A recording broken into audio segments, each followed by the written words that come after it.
Good morning, umabot na nga ng alas 4 ng madaling araw. Hindi pa rin ako tulog kaya naisip-sipan kung buksan itong tindahan namin at tinanggal ko na nga rin yung tabing dyan para kahit pa paano alam ng tao na bukas na kami. Binuksan ko na yung ilaw at may nakita pa akong daga kung nakikita nyo yun. Basta yan yung tinanggal ko na nga yung tabing dyan para makita ng mga tao. Pagtapos ko tanggal yung tabing dyan, binuksan ko na nga rin yung gate para malaman nila na bukas na talaga kami. Basta madaling araw, kumakatok na sila para bumili ng kape. Bunga dyan yung kasipagan ko, kaya nabalis na nga rin ako dyan para hindi din nasayang yung pagkapuyat ko. Winalis na ko nga yung harap namin para yung mga dahon-dahon patanggal na dito sa harap namin. Habang nagwawalis nga ako dyan, may bumibili lang nga.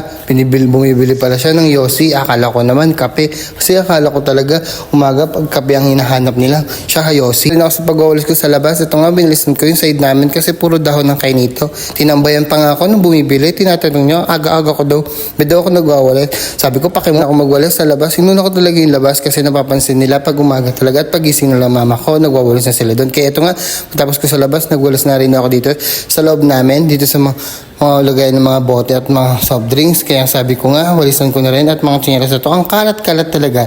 Hindi nila masalansan. Kaya ako na magsalansan. Nalansan ko ng mga tsinelas nilang kalat-kalat dyan. Dumat pa yung pusa na to. Istorbo talaga sa mga pagbibideo ko.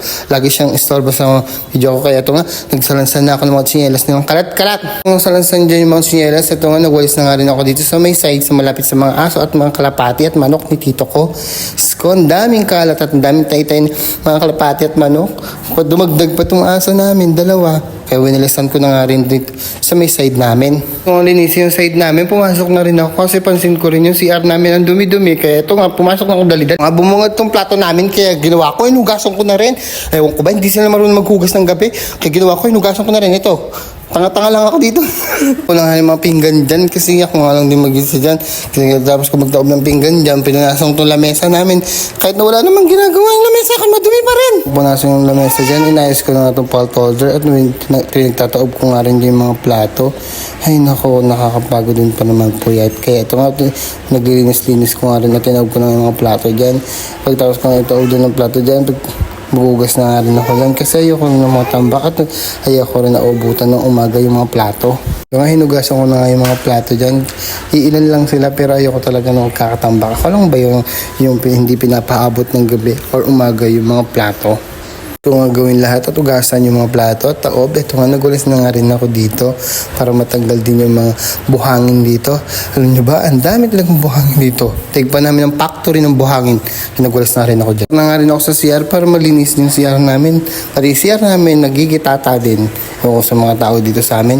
Ang sisipag talaga, hindi marunong maglinis. Kaya ito nga, ako, naglinis na rin ako. Sipag-sipagan pa. Tapos na nga rin ako dyan kasi tapos na rin ako maglinis ng CR. Kahit pa paano, naging malinis naman yung CR. Ewan ko sa mga kasama dito sa bahay, hindi marunong maglinis.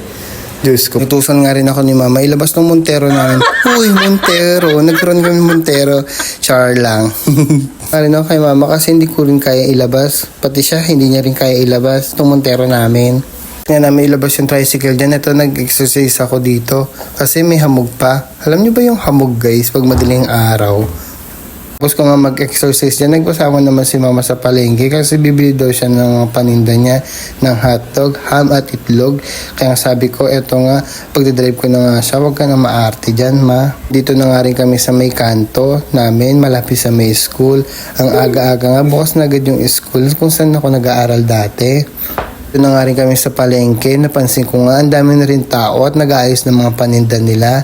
Kaya sabi ko kay mama ko, maghanap na rin siya ng paninda niya kung saan yung mura, doon siya bumili. Madali-dali nga rin siyang bumaba, halata sa mukha niya, inaantok pa siya. Sabi ko kasi alas 4 na, ito nga maghanap na siya ng paninda niya para maaga. Ang bilhin yung mga paninda niya, sabi ko sa kanya, siya na lang mag-drive kasi natatakot na ako, marami ng tao. Hewan ko ba, hindi ako sanay sa mga maraming tao, lalo na ganito yung tricycle namin, papatay-patay. Ito na nga, nandito na nga rin kami sa may kanto. Sabi ko sa kanya, dahan-dahan lang siya, masakit. Masakit kasi masakit yung inupuan ko. Ito nga, nandito na nga rin kami sa park. Sabi ko sa kanya, ang ganda. Tapos marami na rin tao at nagja-jogging dito guys. Kaya sabi ko, tara mag-jogging din tayo. Kaya ito nga, nandito na rin kami sa may kanto at ayaw nga ni mama ko mag-jogging. Ewan ko ba, ayaw niya. Dito malapit na kami pauwi na. Pauwi na nga rin kami dyan at lumabas ako para patayin tong ilaw dito kasi maliwanag na rin. Kaya dali-dali akong tumakbo. Kaso ko nga dyan, napansin ko, nagluluto si mama ng paninda niya. Niluluto niya nga tong ham at hotdog. Ito yung mga luto na hotdog. Sabi ko nga sa kanya, ang sarap naman yan. Sana nag-enjoy kayo. Hanggang dito na lang. Bye-bye.